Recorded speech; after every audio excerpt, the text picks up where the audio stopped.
Kabupaten Solok hari ini memang banyak tertinggal di sana-sini.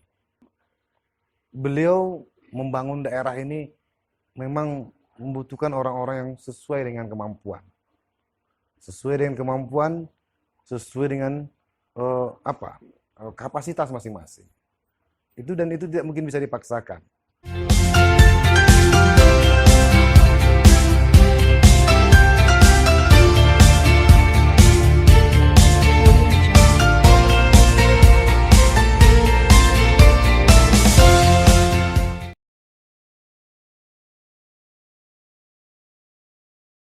Ya, Bismillahirrahmanirrahim. Assalamualaikum warahmatullahi wabarakatuh. Terima kasih Minang Satu hari ini mewawancarai kita ya. Yang pertama, tentu apa yang telah disampaikan oleh Pak Haji Epy Ardiasda terhadap perkembangan aparatur sipil negara kita hari ini, ingin Solok itu menjadi kabupaten terbaik di Sumatera Barat, membangkit batang terendam. Ini sesuatu yang sangat luar biasa. Nah, saya melihat di sini bahwa aparatur kita, ASN-ASN kita cukup banyak yang profesional dan orang-orang yang memang kapabel di bidangnya masing-masing. Nah, untuk itu, saya pribadi berharap bahwa memang ASN itu seperti itu, harus bekerja profesional bagaimana terhadap pelayanan publik terhadap masyarakat Kabupaten Solok. Itu yang pertama. Yang kedua, bahwa Pak Bupati kita menyampaikan, beliau jangankan gigi 1, ingin hari ini gigi 4. Nah, artinya inggerak cepat yang begitu luar biasa. Sesuatu yang sangat memang didambakan, diinginkan oleh masyarakat Kabupaten Solok. Tetapi karena terkait dengan regulasi, peraturan, dan lain-lainnya, ini akan saya lihat akan sedikit menghambat dari proses berlari untuk mewujudkan Kabupaten Solok terbaik di Sumatera Barat. Tapi insya Allah kami bersama semua bahwa Kabupaten Solok ini harus kita kolaborasikan. Nah, untuk itu saya selaku pendamping beliau sesuai dengan tupoksinya nanti akan lebih berbenah ke dalam. Karena Kabupaten Solok hari ini memang banyak tertinggal di sana-sini. Yang pasti bahwa kebutuhan Solok itu adalah bagaimana APBD kita yang memang betul-betul bisa maksimal. Nah, kita kekurangan uang. Nah, bagaimana kami nanti, khusus beliau, Pak Bupati kita, bisa menjemput kue-kue APBD provinsi dan kue-kue APBN. Nah, ini sebetulnya yang dibutuhkan oleh Kabupaten Solok. Nah, insya Allah kami akan bekerja maksimal dan saya akan berusaha semaksimal mungkin untuk bisa lebih ke dalam nanti, ke dalam terhadap pembenahan aparatur kita secara maksimal.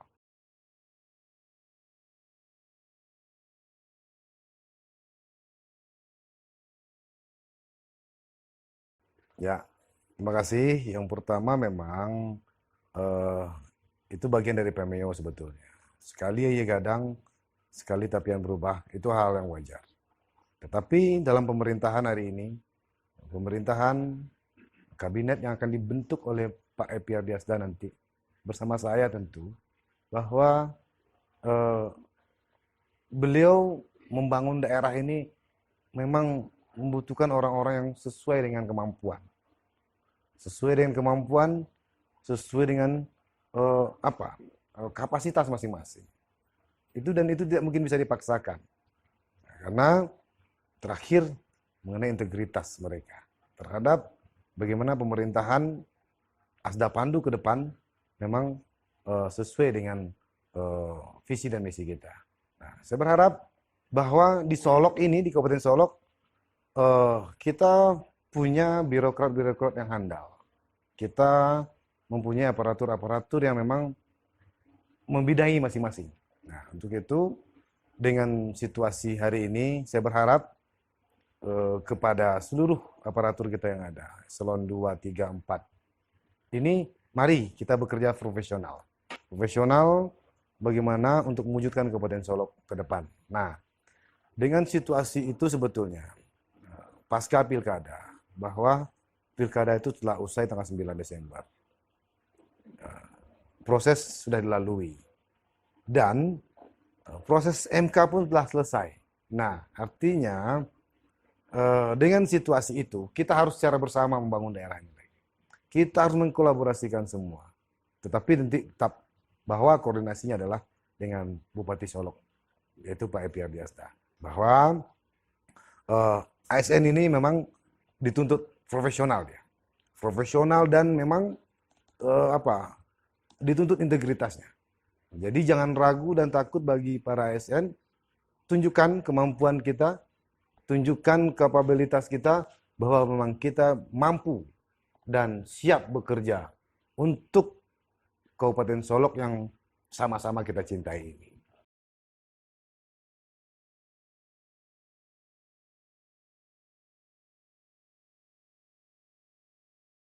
Jadi memang sesuatu yang luar biasa bahwa Pak Bupati kita, Pak Haji Epi Ardiasda itu adalah satu kebutuhan beliau, yaitu aktualisasi. Yang lain beliau sudah selesai. Sudah selesai, artinya apa yang beliau sampaikan untuk menduduki jabatan strategi eselon 2, eselon 3, itu betul apa yang beliau sampaikan. Karena memang beliau ingin orang-orang yang capable terhadap yang mengisi porsi-porsi eselon 2 itu sendiri. Jadi dengan situasi kita hari ini, bahwa satu kebutuhan PP yaitu aktualisasi. Ingin membangun kampung halaman. Kampung halaman beliau yaitu Kabupaten Solok. Nah, jadi saya rasa untuk para birokrat kita, ASN kita, sekali lagi saya berharap mari kita bekerja profesional saja. Tidak perlu gelisah, tidak perlu ragu dan takut segala macam, tetapi mari bekerja kita profesional. Laksanakan tugas-tugas kita sesuai dengan tupoksi kita masing-masing. Per seluruh SKPD. Nah, bahwa ini tugas kita terhadap masyarakat Kabupaten Solok. Nah, tentu berkaitan seperti yang disampaikan tadi, kadang sekali tapian berubah itu, saya rasa hal yang wajar juga.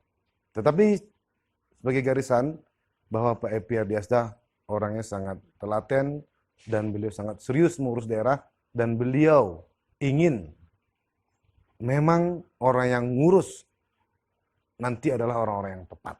Itu sebetulnya. Tidak usah ragu, tidak usah cemas bahwa saya mengajak untuk kita semua ASN, mari kita profesional, mari kita kerja untuk masyarakat kita. Bahwa Kabupaten Solok kita tahu sudah menjadi rahasia umum bahwa Kabupaten Solok hari ini tertinggal dari sana sininya. Pendidikan kita, kesehatan kita. Nah, jadi mari kita bekerja secara bersama. Insya Allah pemimpinan nanti Asda Pandu ke depan ini akan mengedepankan profesionalitas di masing-masing bidangnya. Tidak ada yang lain.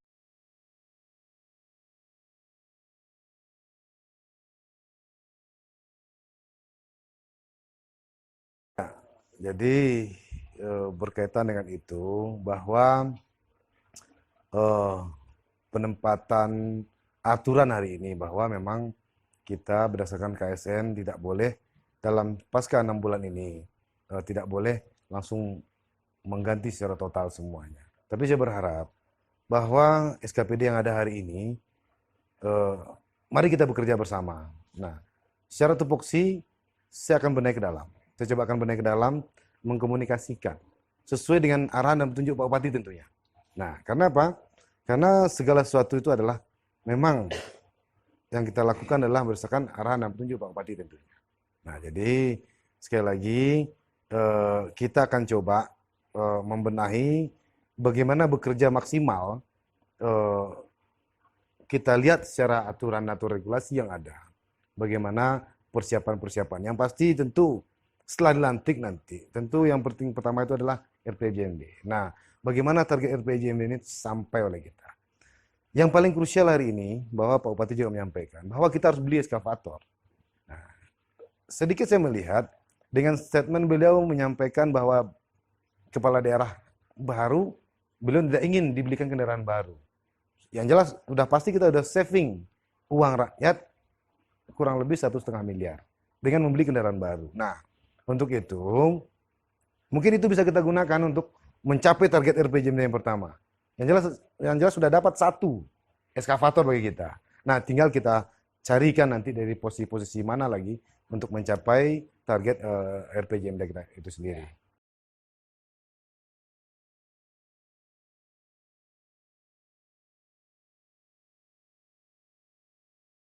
Untuk menyikapi 100 hari kerja itu, Pak Bupati sebenarnya sudah menyampaikan, kita kan masih belum bisa bekerja. 6 bulannya kita belum bisa nih, memporsikan untuk bagaimana rotasi di tingkat masing-masing SKPD. Nah, untuk itu saya rasa persiapan-persiapan sudah ada. Insya Allah RPJMD ini sudah bisa running kita sebetulnya. Nah, hari ini kita sudah sebelum-sebelumnya, kita juga ada asistensi terhadap itu. Bagaimana percepatan RPJMD kita. Insya Allah dilantik tanggal 26, mudah-mudahan RPJMD ini clear, revisi APBD kita bisa kita wujudkan di tahap pertama ini untuk pemenuhan target RPJMD kita. Insya Allah ini, karena kita juga sudah selalu berkomunikasi dengan Pak Bupati, dengan tim asistensi kita sendiri, bahwa untuk persiapan RPJMD kita insya Allah sudah hampir rampung sekitar 90%. Insya Allah tanggal 26 udah bisa kita laksanakan itu. Jadi ada 4 hal. Pertama, RPJMD insya Allah asistensi kita hampir siap. 26 kita dilantik, kita akan mensegerakan itu. Tidak ada, tapi karena asistensi kita sudah berjalan. Nah, selanjutnya bahwa ada beberapa SKPD memang yang hari ini sudah ada yang pensiun, ya kan? Sudah ada kalau tidak salah 2. Kemarin ada juga salah satu pejabat eselon 2 kita sudah meninggal dunia. Tentu harus kita segerakan memporsikan itu. Nah, selanjutnya juga berkaitan dengan ada beberapa SKPD mungkin yang akan ditambah. Contoh seperti awalnya Damkar dengan Satpol PP itu menjadi gabung. Sedangkan hari ini ada nomenklatur baru bahwa Damkar itu harus berdiri sendiri. Nah, jadi insya Allah itu asistensi terhadap itu pun sudah kita siapkan. Jadi setelah kita dilantik nanti, insya Allah ini bisa go semua. Dan saya pastikan saya secara pribadi akan bekerja maksimal membantu Pak Bupati. Membantu Pak Bupati bekerja bagaimana pembenahan ke dalam. Saya yakinkan pada diri saya hari ini bahwa kalau perlu biar saya di daerah ya. Tidak perlu saya keluar daerah. Kenapa? Bagaimana pembenahan mengkomunikasikan dengan seluruh aparatur kita yang ada di setiap tingkatan, di seluruh SKPD. Insya Allah bahwa Kabupaten Solok butuh diurus. Nah, kami dan saya secara pribadi sudah menyatakan dari lubuk hati paling dalam bahwa saya siap secara pribadi akan mengurus daerah.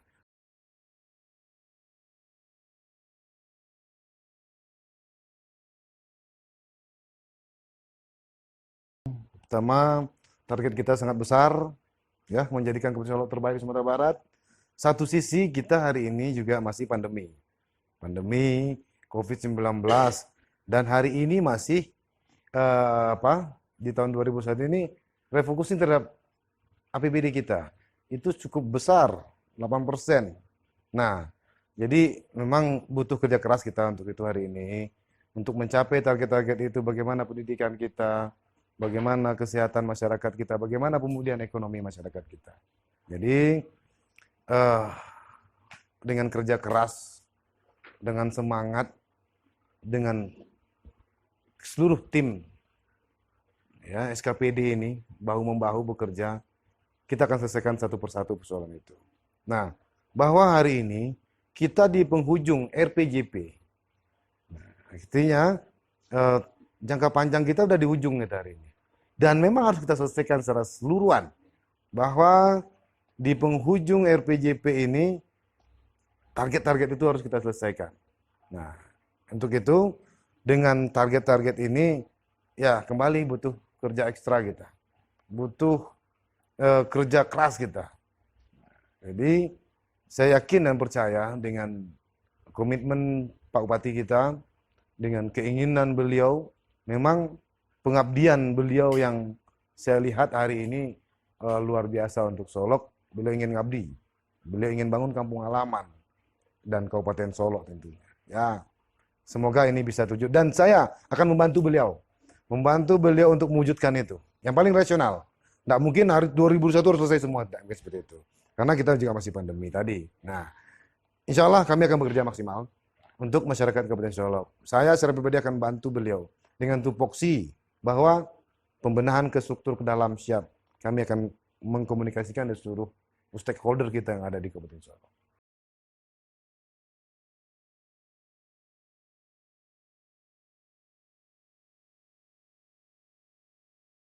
Luar biasa sebetulnya hari ini kita kawasan Kabupaten Solok, kawasan Singkarak dan Talang ya, Danau Kembar, dan akan dijadikan destinasi premium atau kelas internasional. Nah, ini sesuatu yang memang luar biasa menurut saya. Nah, tentu bagaimana saya mengajak para pemuda dan pemudi untuk bisa memanfaatkan peluang ini sebaik-baiknya dari sisi UKM-UKM nanti. Ekonomi-ekonomi kreatif anak-anak muda kita.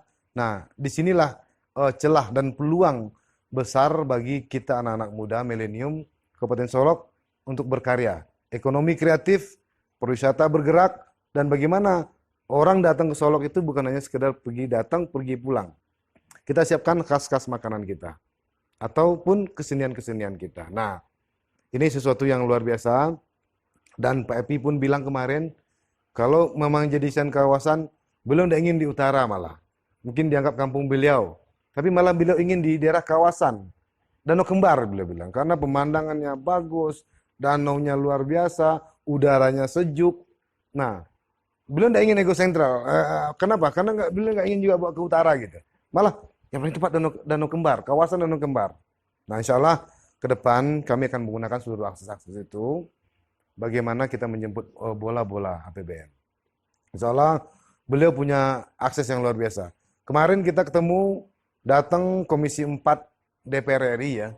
Dan itu ya adik-adik beliau, kawan-kawan letting beliau waktu beliau di DPR selama 3 periode itu. Nah, sesuatu yang luar biasa, beliau punya akses untuk itu gitu. Baik ke kementerian nanti. Nah, jadi harapan saya lagi kembali kepada anak-anak muda Kabupaten Solok, mari kita manfaatkan waktu yang memang masih tersisa buat kita untuk bangkit, untuk berkembang, untuk maju, dan untuk kesejahteraan anak-anak muda Kabupaten Solok.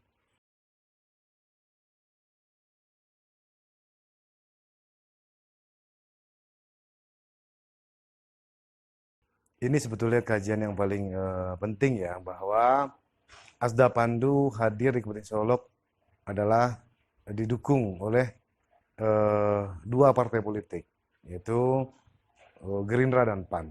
Nah, artinya kita punya 8 fraksi kita di DPRD hari ini. Artinya ada 9 partai yang dapat kursi di Kabupaten Solok. Nah, untuk itu insya Allah dalam pasca pilkada saja sebetulnya kita sudah mulai konsolidasikan itu. Kita konsolidasikan bagaimana kita menenangkan masyarakat kita. Kita tenangkan, dan bagaimana suasana ini tidak menjadi gaduh.